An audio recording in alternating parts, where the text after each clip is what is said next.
Hello and welcome to Unparliamentary Language, a political podcast that is coming home. How are you, Rob? I'm fine, but you mentioned it's coming home and now I'm sad again. Oh, I'm sorry, Rob. You've reminded me. The football team is coming home, just not the football itself. Correct. There's a great cartoon by a cartoonist who I'm loving at the moment in The Guardian called David Squires. So there's a cartoon of this football who says, "Yeah, I've been thinking about coming home. I might do it soon." Then looks at his phone and goes, "No, I don't think I will."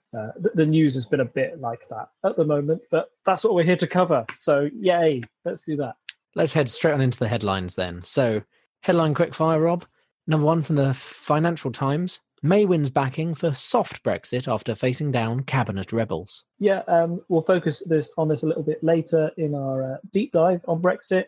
But essentially this was Theresa May succeeding, or at least at the time thinking that she succeeded in uniting her cabinet and getting a deal that they all agreed on, that they could take to Brussels and say, this is what we actually want from the Brexit negotiations.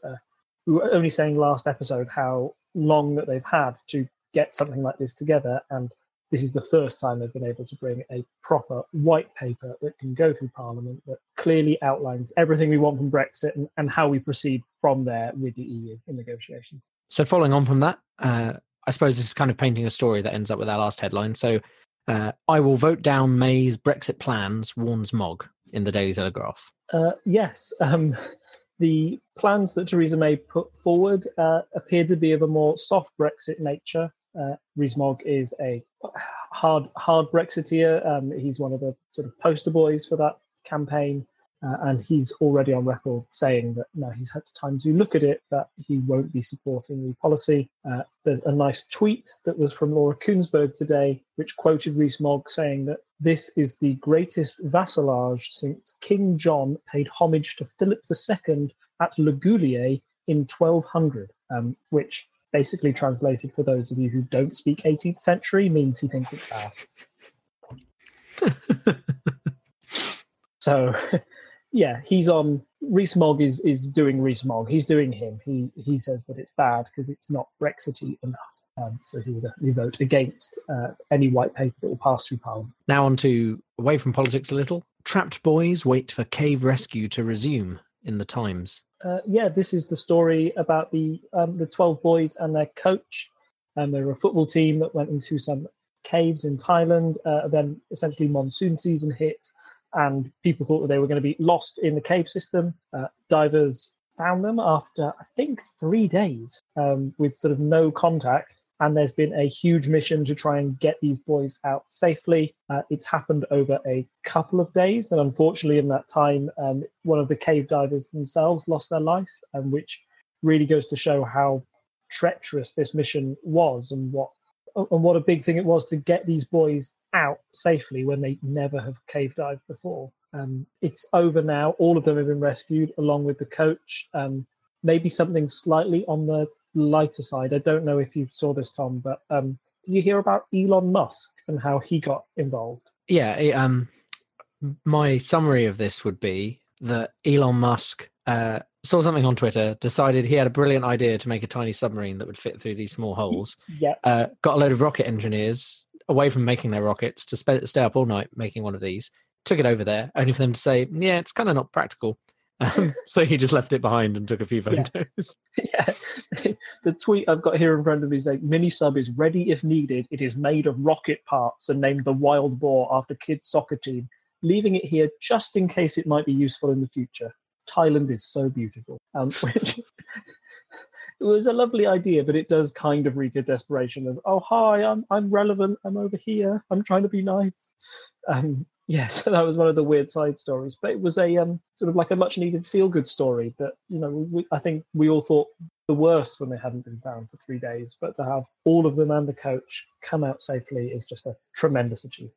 Yeah, no, it's been good to see that they're all safely in hospital and there's been photos of them recovering. So, yeah, that's like our fluffy puppy update, I suppose, for this week. There's some good news. Now on to our next headline, which I know will make Rob sad. So I'm going to start off with how we started the week. Bigger than 66 in multiple tabloids. That was I had a look and I was surprised that all the headlines were basically identical, except for the Daily Star that I have to mention because they had England gets a semi, which I thought was quite amusing. So do you want to fill us in on what was happening at the start of the week? Or what happened on Saturday, I suppose? Yeah, on Saturday I was at my sister's wedding. It went well, by the way. Very good, very good. But she also had the unfortunate timing to put it on just at the same time as the quarterfinal we had against Sweden. So I spent some of that ceremony, or at least some time before, checking my phone, looking for updates, and then after the ceremony, equally doing so. But we won. On Saturday, we won, and football was coming home. It was guaranteed. People were singing it in the street. There were memes, and when memes happen of a thing, that means it's definitely true. It was just sweeping the country. It's coming home. It's coming home. We whipped ourselves up into sort of a fever that we were definitely going to the final. And you know what? The moment we started to believe we could win it is the moment it all went wrong. I mean, I hadn't watched any of the games up to this point, and even I managed to get out my aerial booster because my signal's not great here, and go and watch the actual the game yesterday evening, wasn't it? Yes. Yeah, it was. Yeah. And so the follow-up headlines today. So there was Chrono, Pride of Lions, and National Treasures. So what happened last night, Rob? Yeah, so it all started so well. We scored in the 5th minute, and it was coming home. It was definitely good. And then England didn't have another shot on target for the entire rest of the match. I spent nearly all of the match looking in the top left-hand corner of my TV, just watching the seconds tick by, hoping that it would end anytime soon. And England lost 2-1. It's all very sad. The general feeling from those papers is that England have done themselves proud. Essentially, we went into this tournament with nothing to lose. If you'd said that we were going to go to a semi-final when we started this tournament, people would have bitten your hand off. It was an excellent achievement. But also it's just it's tinged with that little bit of, what could have been, what might have been. You know, we might have been doing this podcast excited, looking forward to a big final, a historic final on Sunday, and now it's just the same old, England come up short. But yeah, it's been a good ride. I've enjoyed it. Yeah, I mean, it has been interesting to see. I've been in a few chats about the World Cup as like the representative Brit. So, you know, it has been good. It kind of feels like the country got together behind something. There was an article I saw about there's that, and we don't actually have a headline for this, so I'll just mention it now. But Trump is visiting tomorrow. We actually got sent like a thing from the Met Police at work giving us tips on how to basically avoid everything that's going on. There was an article in The Guardian, I think it was, about how the mixture of the football actually getting the country together, and then also the fact that Trump's here and no one likes him could turn into something to help get the country together at this time of crisis with Brexit, which we'll be getting to very shortly for the main thrust of this episode. So our next headline in the Daily Mail: murdered by Novichok. This is kind of I'd say quite an unexpected sting in the tail of the story we had a couple of months ago about the Russian ex-spy, and his daughter who were targeted with this Russian nerve agent. It appears that 2 people in Gloucestershire we're not quite sure how they came into contact with Novichok, but they were hospitalized by it. One of them has now died because of it, which makes it slightly more serious than it was before, as much as, as serious as a nerve agent attack on British soil can be. Now it's a murder investigation for who's responsible, which makes it very serious, particularly if those links to Russia can be proved. Nobody's quite sure where they got it from or what they came into contact with, so the search for that is still ongoing. But the theory is that whoever carried out the attack may have been quite irresponsible with the way that they disposed of either the substance or gloves that they used to administer the substance in the first place. It's all very odd, and I hope it resolves itself soon, but it certainly, again, we mentioned back at the time that it raised tensions with Russia.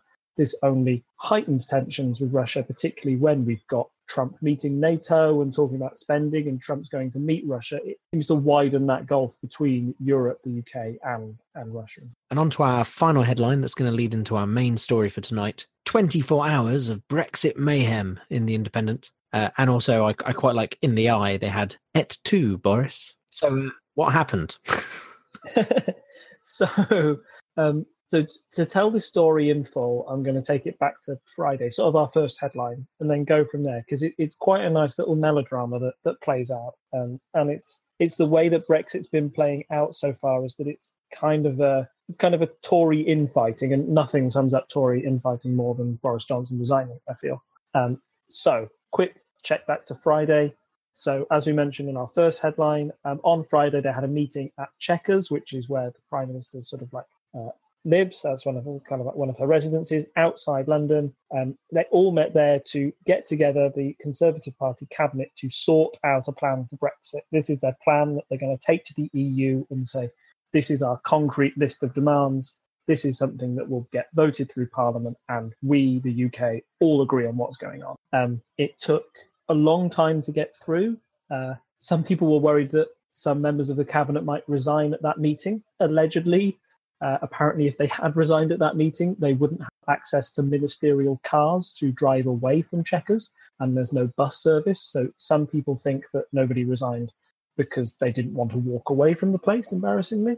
But essentially, what came out on Friday was a plan that was Theresa May's plan for Brexit, not David Davis's, who is the secretary for leaving the EU. And it was a plan that was sort of slagged off by both David Davis and Boris Johnson. But in the end, they agreed to do it. And Theresa May released a statement on Friday saying that collective cabinet responsibility had been restored. And I don't know if you're aware. Do you know what collective cabinet responsibility entails? Or I mean, if I had to guess, it's that the cabinet is supposed to work in the best interests of the country as a group, but I don't actually know what the specific meaning of that term is. I've heard it before. It essentially means that the cabinet must all agree, and they can't start to say a different thing to this policy. If they don't agree with the policy, they must leave the cabinet. So one of the most famous examples is Robin Cook resigning because he didn't agree with the policy to go to war in Iraq. He was one of the biggest members of the cabinet who resigned at that time and did a big speech. I think it's on YouTube if you can find it. Watch it. It's one of the best resignation speeches ever. But yeah, so that's why she came out and said, right, there's no more bickering about Brexit. We're all sorted on this. This is our line. And anybody who doesn't like it needs to get out the cabinet, essentially. And when she said this on Friday, nobody budged. So yeah, so it was all assumed that everything was fine within the cabinet. They've got that all sorted. Yeah. Friday, we felt like we have a plan. I remember looking at this personally and being like, it's not the worst, but I don't think the EU is necessarily going to agree with it. So having thought we were maybe getting somewhere with these negotiations, Monday rolls around, and then what happens? So by Monday morning, we found out that the secretary for basically in charge of leaving the EU, David Davis, had resigned. The Brexit bulldog had wagged his tail for the last time, and essentially came out of it saying that the deal that had been worked out on Friday was not one that he agreed with. He had a very revealing interview with, I believe it was Nick Robinson on the Today programme, Radio 4, which is where most of the big political stories are broken, or at least where a lot of the big members of cabinet go to say their piece. And yeah, it showed a massive split between the hard Brexiteers that Theresa May had got into her cabinet when she first became Prime Minister, and the soft Brexiteers, or the former Remainers. So just for a little bit of context, Theresa May, when she set up her cabinet in 2015, when she came to power, she tried to split it 50-50 with hard Brexiteers and former Remainers, and most of the hard Brexiteers were given important roles related to leaving the EU. So David Davis got Secretary for leaving the EU. Boris Johnson got Foreign Secretary, not Forest Secretary. That's a very different role. Doesn't exist. Boris Johnson got Foreign Secretary. Liam Fox got International Trade.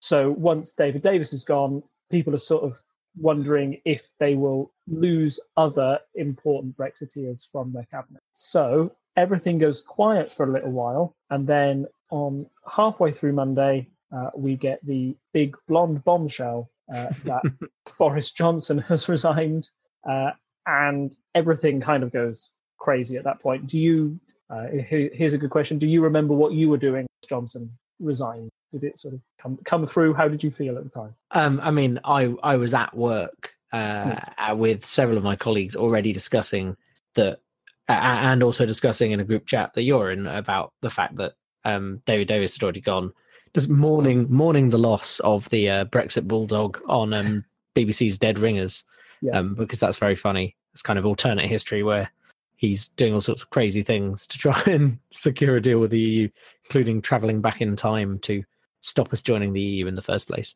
So yeah, I was just kind of discussing that. I think it was must have been just around lunchtime, right? I think I was probably eating lunch when I found out, and it was kind of like, oh dear, it's going to be a bit of a crazy day. We were honestly discussing whether we should record that evening, right? We were like, this could be really big, and then made the decision to wait it out. But yeah, I think when Boris goes, just because he is such a high-profile figure, it does change the equation a little bit. David Davis was kind of big, but people weren't that. Maybe it's looking back now, but I feel like David Davis was a big deal, but Boris was definitely bigger. And in that moment, I suddenly thought, oh my goodness, is he the one that causes the domino effect for everybody else to leave? His departure was weird in a way, because it was apparently he phoned Theresa May to say, I'm resigning, but I haven't finished my resignation letter yet, which gave number 10 time to break the news that Boris was resigning before he had a chance to give his big speech or his big announcement. Take the wind out of his sails, yeah. Yeah, pretty much. Number 10 and Boris's relationship has been a bit turbulent anyway. They've had their fallings out, and many people have questioned Boris's ability to be foreign secretary anyway. He's had a couple of crises. I think most noticeably the case of the journalist in Iran who's currently being held. Essentially, some of his comments may have led to her staying in Iran for longer than she needed to be, and she still hasn't come back to the UK. So there are a lot of questions about that, but this Brexit deal, it seems to have been Boris's chance to resign.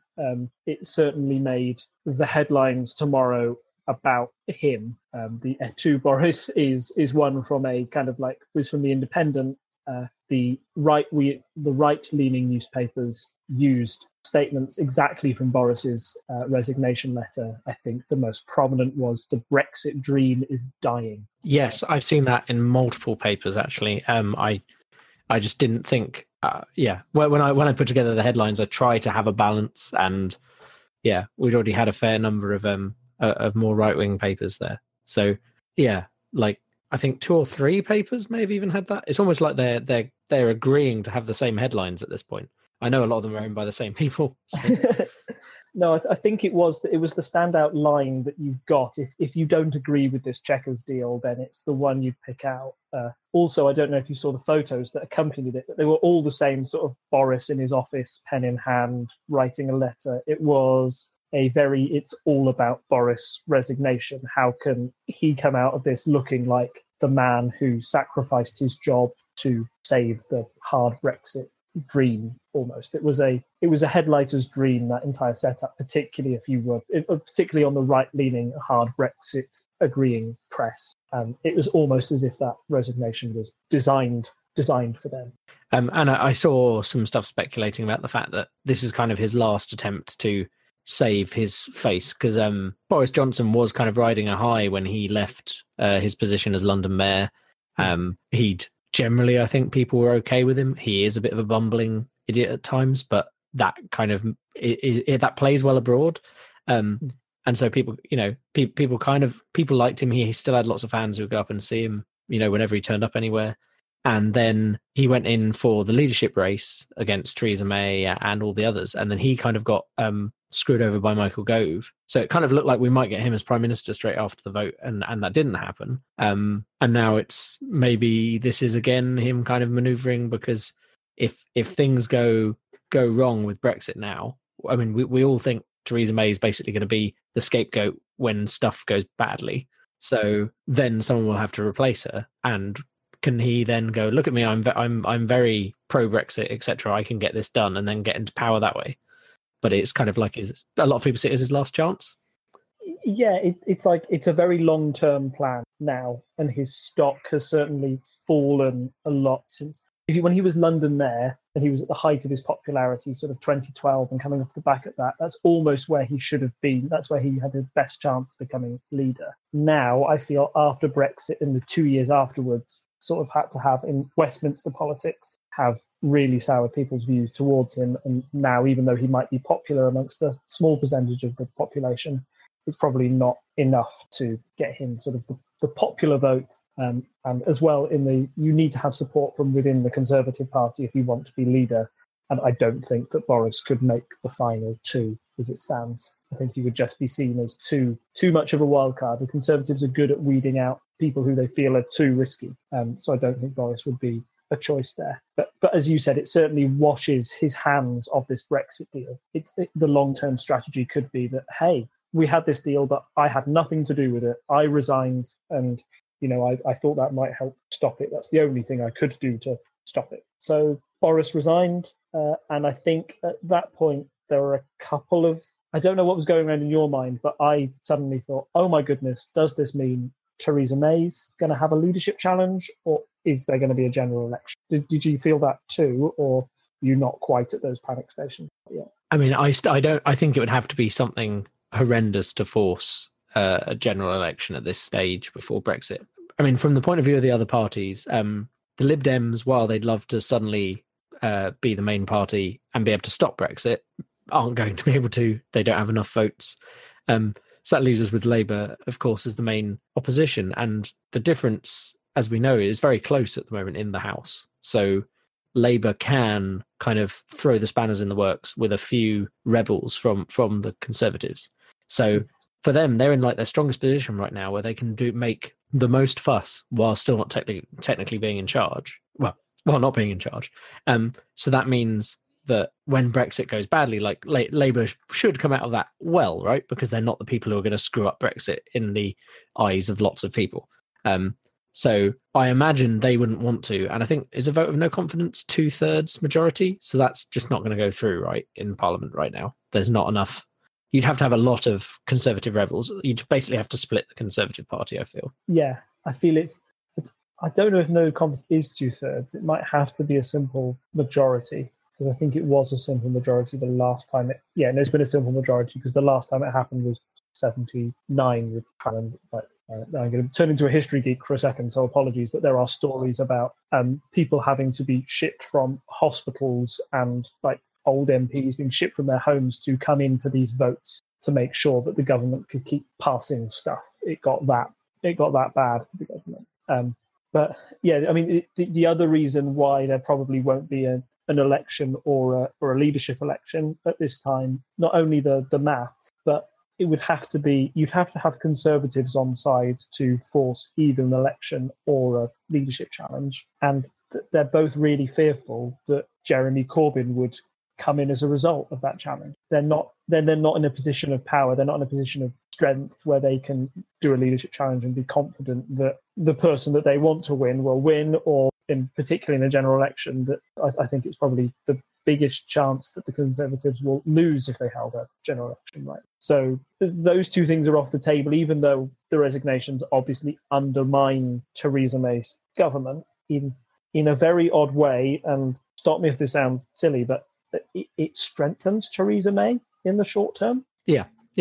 Because she's now got, of the pool of people who are still in her cabinet, they support her. So she's got a smaller, tighter group. So it's a bit like when Jeremy Corbyn had the leadership challenge in the Labour Party, he got rid of a lot of people who were quite broad church, or who they knew that people all knew that they didn't really like Jeremy Corbyn, giving it a go on the front benches just to see how it went. After that second leadership challenge, Jeremy Corbyn got rid of the Tony Benns of this world and sent them to the back benches. And now he's got a very small core team who are definite Corbyn supporters, and they can have, it means their message from the front benches is much stronger and much more united. If Theresa May gets out her troublemakers of David Davis and Boris Johnson, who are probably going to be the most vocal members of the cabinet who are going to speak out about Brexit, it makes her job of messaging this white paper a lot easier to sell to both the Conservative Party and to the country as a whole. And I think back to the question you asked me at the start there of how did I feel? Was I worried about general election? I think I was worried that she might have a leadership challenge. I think that was that did seem on the cards. And I think that's one of the benefits we have of recording at the end of a week, allowing ourselves a bit of time, as opposed to just because that's all the news cycle was for about 4 or 5 hours. It was definitely, or maybe even for a whole day, it was like, she's going to have a leadership challenge, blah, blah, blah. And then it just didn't happen. So it is nice to have that bit of a length on these kind of political stories, because things change so quickly that I'm glad we didn't have a silly episode straight after where everything we said was wrong. Yeah. Well, it's simply because people like Liam Fox and Michael Gove, who were other Brexiteers in chief, just didn't leave.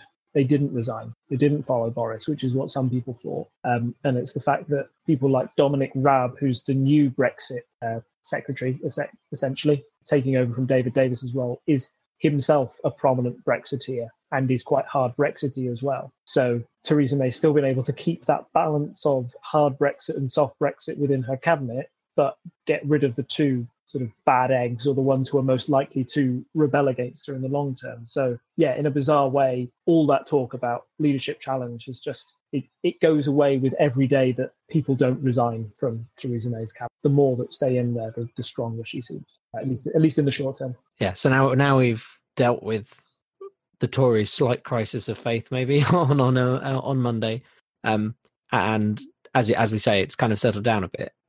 We still have to go give the EU our kind of negotiation stance, which has been published in this white paper. What do we think? I mean, I get the feeling that the EU won't go for some of it, but you probably have stronger opinion. Well, you probably have more informed opinions on that than I do. What do you think is going to happen when it goes to the EU? Well, slightly more informed, because the bill as it stands is very, very long. I went to read it earlier, and it's it's 104 pages long to go through the whole thing. So people far more talented than myself are trawling through this.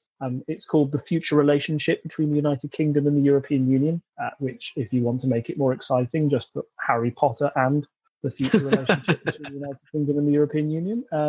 I think that's a lot of ways. Episode title right there. It's the way to get people to read legislation. Just do that. Say J.K. Rowling writes it. Anyway, so the white paper appears to be doomed to fail in the short term, or at least at the first instance. So we've already touched on the fact that Jacob Rees-Mogg is saying, I won't vote for it. And hard Brexiteers seem to think that it doesn't go far enough in releasing us from the control of the European Union. In a number of ways, I think they feel that there's a sort of an immigration backdoor, that people can work in the UK without a visa from the EU. They also think that in some elements of trade, we won't have although we'd be leaving the single market and the customs union, we'd sort of be leaving them in name only and just replacing it with something else that we've come up with a new name for it, but it's still the customs union, and we won't have the benefits that we used to have. It would essentially be like a Norway kind of situation, right? Is where it looks like it's going. Yep. Yeah, pretty much. And so that's the hard Brexiteer position. So that's within the Conservative Party. So the only way that the bill will pass is if it has support from the Labour Party.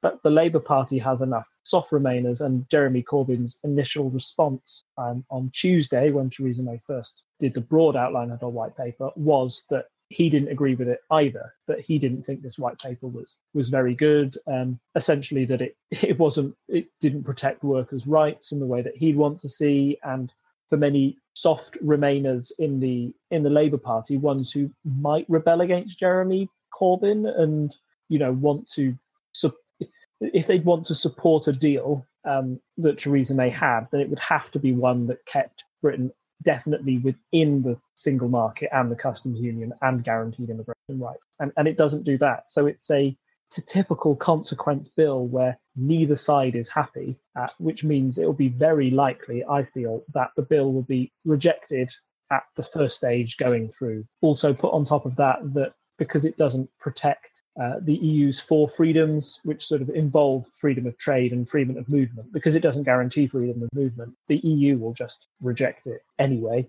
It means that sort of every party that involved here isn't happy with the deal. And if it's going to be rejected at every stage, what's the point of even doing it in the first place? So sorry to be so down on it, but yeah, it looks like it's going to be rejected.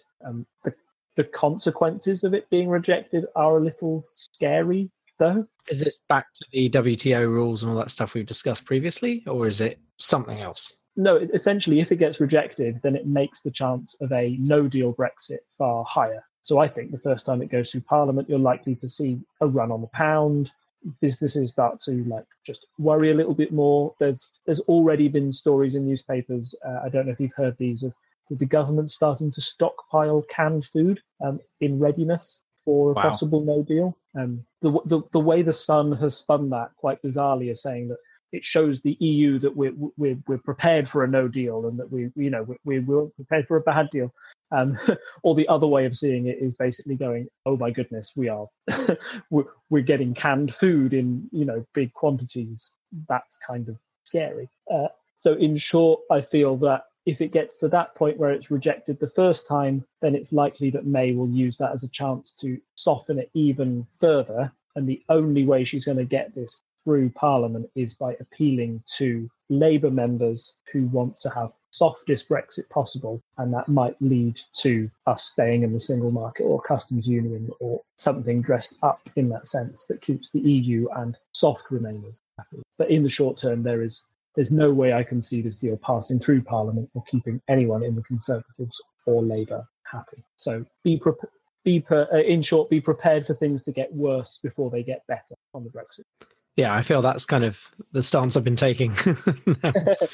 I mean, in general, yeah, it's not. I don't want to depress our listeners, but it's not the nicest thing to be talking about, is it?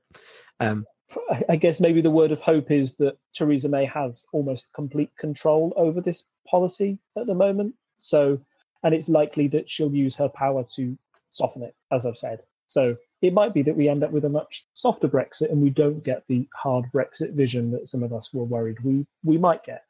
As I say, yeah, I mean, I definitely prefer the softer of the options. So, sorry, you've got that no deal Brexit cliff edge and that sort of brinksmanship. So that's just a little bit scary. Yeah. I'll refer you back to our previous episode?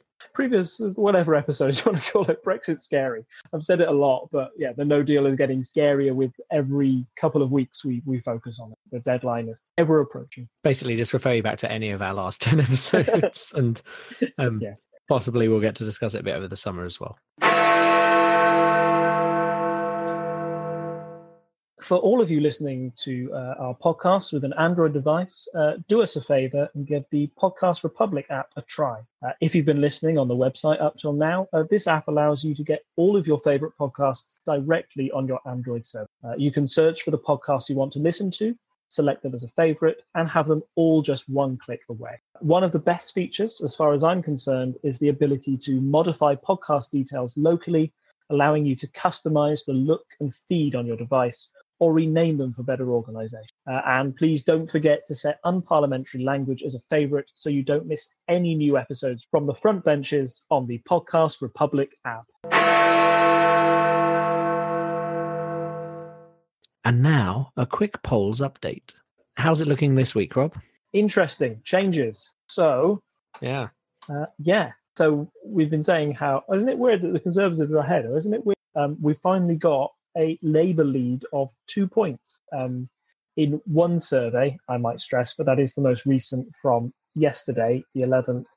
It puts Labour on 39%. Interestingly, if you look at the numbers and generally what's been happening in the YouGov surveys, so the last YouGov survey had Labour at 40% and the Conservatives on 41%. This time it's got Labour on 39% and the Conservatives on 37%. So that's a big fall from the Conservatives. And it suggests that those who support the Conservatives are at least worried about the quality of the deal that Theresa May has been able to get from her Chequers agreement.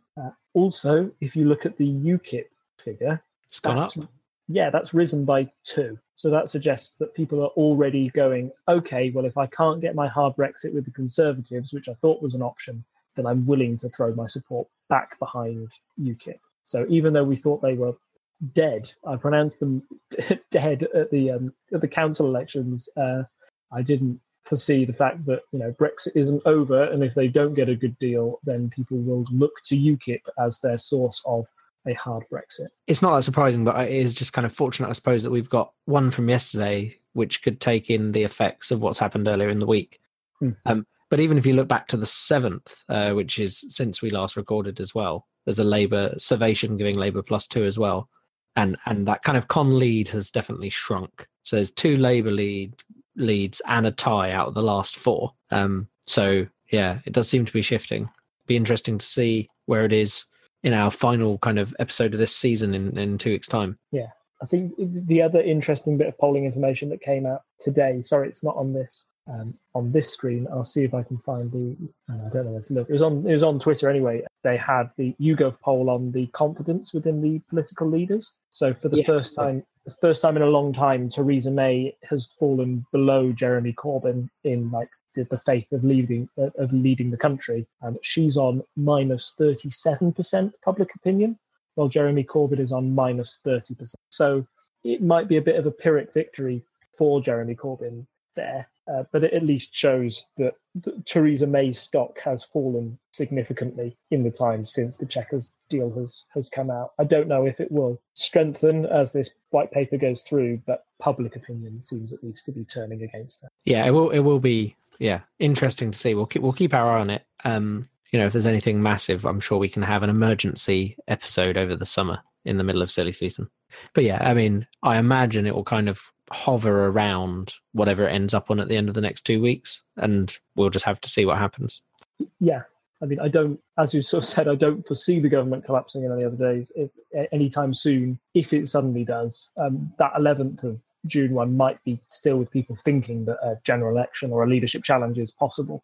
If that straightens out, then we might see the polls flatline again. A lot depends on the outcome of that white paper and its passage through Parliament. If markets slip because it doesn't go through, then again it kind of shows chaos in government and might undermine May's and the Conservative chances of winning an election or being popular at any time in the short term. Do you have a regular feature? I don't, because I was behind this and then I spent all my time typing up notes for the main bit. So I guess my regular feature will just be a call out to people for ideas for our silly season podcast. And just again, I said this a lot. I was apologizing a lot earlier because we had technical problems trying to get this up and running. But thank you for everybody who took time out of their day to try and listen to us live. I really want to do that again. That sounds fun, and to have people commenting while you say things and being able to like react live to more people other than your good self, Tom. Obviously, you're a great conversationalist. Let me see, more sincerity. You're a great conversationalist. No. But no, it's nice to have a broad church of opinions and having people like live reacting to what you say and challenging what you're saying as well. So yeah, more of that, please. And I would love to give this another go, or when we do one of our deep dives, have more people in the chat reacting to things as they happen, because I like being challenged like that and seeing what I can come up with on the spot or a different point of view, etc. Works quite well. Yeah, so I suppose our regular feature then this week is a bit of a plug. We record this on Discord, which is it was originally designed for chat while you're playing video games. So a shout out to Craig, who's basically our recording engineer that we always use. It's a very cool app that's designed that works with Discord and records like all the separate channels. Makes my life as an editor much easier. But also it has a text chat, so people can come in and listen while we're talking and interact directly with us. We can see the chat. We probably won't type back because obviously it sounds bad on the recording. But we can react to in real time by talking on the recording. So yeah, I will drop a link to that into the chat, and it'd be great to have some more people here for next episode. I know there are a few people who wanted to listen to this episode, and there were some minor technical issues with Discord this week. So we had to delay by about an hour. But yeah, we will be publishing on Twitter, Facebook, and on Discord when we're actually going to record, so people have a heads up. And we always like put a message out on the Discord just before we record. So come and join us. Come and join in the chat. I'm on Discord fairly regularly, so also if you're in that chat, we can just discuss stuff in general at various points. So come along and join us. It'll be in the chat. Just as I've looked at this, I've had an amazing idea as you've been talking. If the title of this podcast is Harry Potter and the future relationship between the United Kingdom and the European Union, the perfect cabinet member to cast as Harry Potter would be Michael Gove. He already has the glasses. You just need to put him with a wand, sort of like waving his magic wand over the European Union, and you've got gold. So you can have that idea for free. You can't have any Photoshop expertise for free, but it's just there, just an idea, just putting it out there. I'll see if I can do something with that. It'll be worth it for the picture, I think. Yeah. So yeah, thank you for joining us for another episode. As I say, next week is our last one of the current parliamentary session. So after that, we will be going into silly season, and therefore we will be doing some of our deep dives. Again, any comments on the website, which you can find at parliamentary.observer, on Reddit at /r/unparliamentary, on Facebook, where you can search for us as Unparliamentary Language, or via Twitter at Unparl Podcast. We do have a message up on the Facebook page where you can comment, but if you can get the message to us anyway, if you join the Discord, come and message us. We would like some suggestions. I have some ideas, Rob has some ideas, but it'd be nice to see what people want to hear us talk about and discuss over the summer, when we can go into kind of more the underpinnings of how everything works. And of course, you can find us on patreon.com/TTSS, where you'll be kept up to date with the latest episodes and so on and so forth.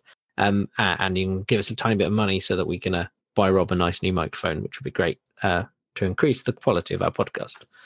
Not that I'm not that I struggle with your dulcet tones there, Rob. It's just, people always, the first thing people complain about is audio quality. So, so I think it's goodbye from me. It's goodbye from him. Bye. Bye. Bye. Hey. Bong. App. App. Cool.